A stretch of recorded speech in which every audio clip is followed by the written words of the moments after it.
Assalamualaikum warahmatullahi wabarakatuh. Perkenalkan, nama saya Syairana Fria Hidayat. Saya dari Fakultas Ilmu Keperawatan dengan NPM 250662151. Pada kesempatan ini, saya akan membagikan refleksi diri terkait sebuah kasus dilema etik yang terjadi dalam pengalaman pribadi keluarga saya pada masa pandemi COVID-19.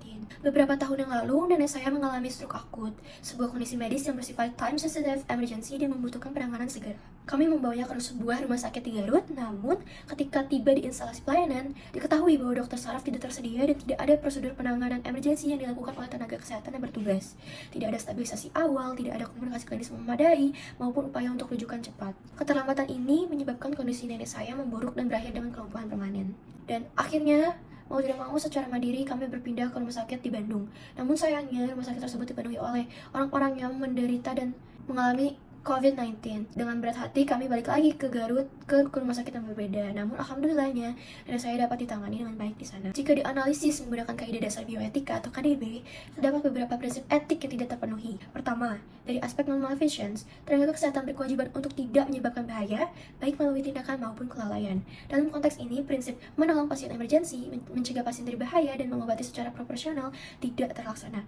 Penundaan penanganan pada kasus stroke nenek saya menunjukkan bentuk omission harm yang secara etik tidak dapat dibenarkan. Yang kedua, dari prinsip beneficence. Layanan kesehatan seharusnya berorientasi pada pemberian manfaat optimal bagi pasien. Namun prinsip seperti mengusahakan kebaikan lebih besar daripada keburukan, serta kewajiban menolong pasien gawat darurat itu tidak terwujud pada nenek saya. Tidak ada intervensi cepat mengurangi peluang kesembuhan nenek saya dan meningkatkan angka morbiditas. Ketiga, dari prinsip justice. Nenek saya tidak mendapatkan akses pelayanan yang adil dan setara.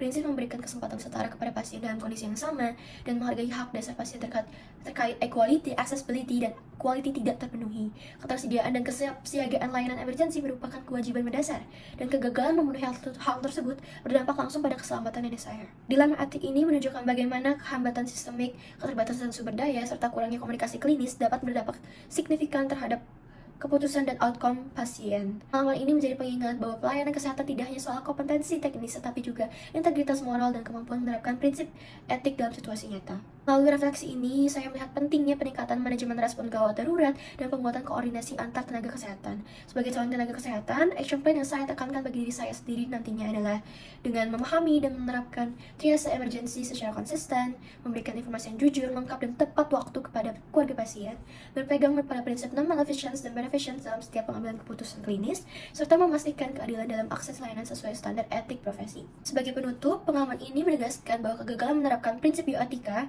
khususnya non-maleficence, beneficence, dan justice, dapat memberikan dampak serius bagi keselamatan pasien. Kasus ini menjadi pengingat bagi saya bahwa setiap tenaga kesehatan harus responsif, adil, dan berpegang pada standar etik dalam setiap keputusan klinisnya. Semoga refleksi ini menjadi pembelajaran yang memperkuat komitmen kita untuk mendapatkan keselamatan dan hak pasien sebagai prioritas utama. Wassalamualaikum warahmatullahi wabarakatuh.